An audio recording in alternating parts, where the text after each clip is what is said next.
మనం అనుకుంటాం, నేను లేను కదా, చూద్దాం నువ్వు ఎలా బతుకుతావు.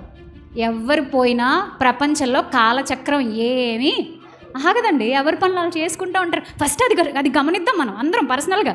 నేను చచ్చిపోతే నా పని ఆగిపోద్దా అంటే దేవుడు చేయించుకుంటాడు ఎవరో ఒకరితో. నువ్వు చచ్చిపోతే, నువ్వు కాకపోతే ఇంకొకడు, నేను కాకపోతే ఇంకొకళ్ళు. దేవుడికి మనుషులు ఏమైనా కొదువా? సార్వభౌమాధికారం కలిగినోడు, ఎక్కడైనా ఎవరినైనా పట్టి లేపి నిలబెట్టి వాడుకోగలిగిన సమర్థుడైన ఆయన సార్వభౌమాధికారానికి మనం తల దించాల్సిందే.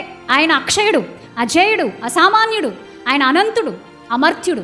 మనం మర్త్యులం, అజ్ఞానులం, బలహీనులం, ఈడిస్తానితే అలాగే వెళ్ళి పడిపోయి మళ్ళీ లేగలేని వాళ్ళం. అలాంటి మనం చాలాసార్లు నా వెంట్రుకు కూడా పేకలేవు నువ్వు అని చెప్పేసి సవాళ్ళు ఇస్తూ ఉంటాం కదా జనాల మీద. ఏం చూసుకుని అతిశయపడతారో, ఏం చూసుకుని రేగిపోతారో అర్థం కాదు. కానీ దేవుడిచ్చిన పనిని చివరి వరకు చేపడితే ఉండే ఆ ఆనందమే వేరండి. నమ్మకంగా చేసి కన్ను మూస్తే వచ్చే ఆనందమే వేరు.